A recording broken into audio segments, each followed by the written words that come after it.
आप कार में ड्राइवर नहीं मेम साहब का आशिक है क्या? क्या हुआ तुषार? कुछ नहीं चेतना, एक काम करो, गाड़ी की चाबी दो, मेरे को गाड़ी से जाना है। तुम एक काम करो, तुम बाइक से चलिए। क्यों?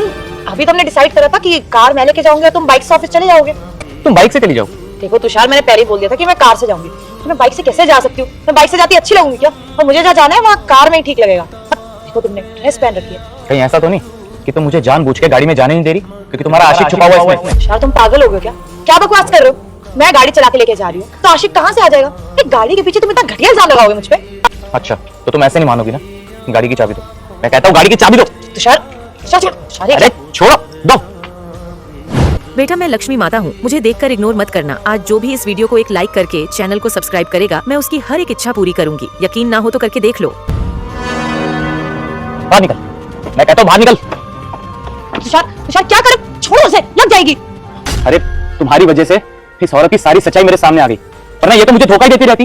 मुझे एक बात समझ नहीं आ रही, जितना तुम मेरी गर्लफ्रेंड थी जब पहले, तुम मेरे से बोलती थी कि मेरे से शादी कर लो शादी कर लो, और जब मैंने इसको मना किया कि मुझे अभी शादी नहीं करनी, तो इसने मुझसे झूठ बोला, मुझे धमकियां दी, मुझे बोला कि अगर तुम मेरे से शादी नहीं करोगे तो मैं तुम्हारे ऊपर केस लगा दूंगी कि तुम मेरा गलत यूज कर रहे हो, मेरा मिसयूज कर रहे हो। तो बस इससे जबरदस्ती शादी की मैंने। मुझे बस एक बात समझ नहीं आ रही, जब तुम्हारा ऑलरेडी बॉयफ्रेंड है, आशिक है ऑलरेडी, मेरी जिंदगी क्यों बर्बाद की, क्यों धोखा दिया मुझे? नहीं करनी थी तुमसे शादी, मुझे इससे शादी करनी थी, इससे प्यार करती थी, तुम्हारे साथ साथ इसे भी डेट करी थी, लेकिन इससे शादी कर नहीं सकती थी क्योंकि ये कुछ करता नहीं है ना।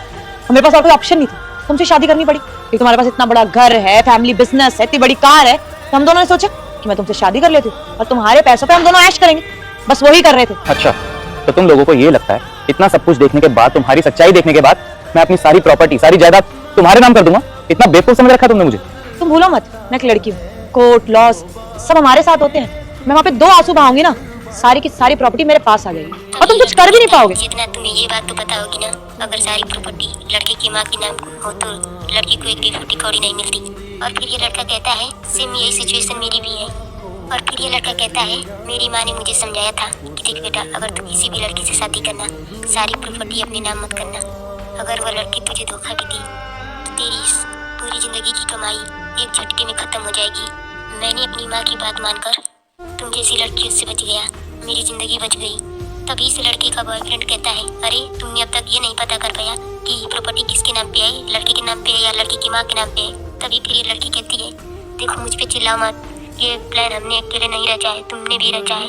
और हाँ, हमारी गलती नहीं है, तुम्हारी भी गलती है, तुमने ही वो जबरदस्ती किया था इससे शादी करने के लिए।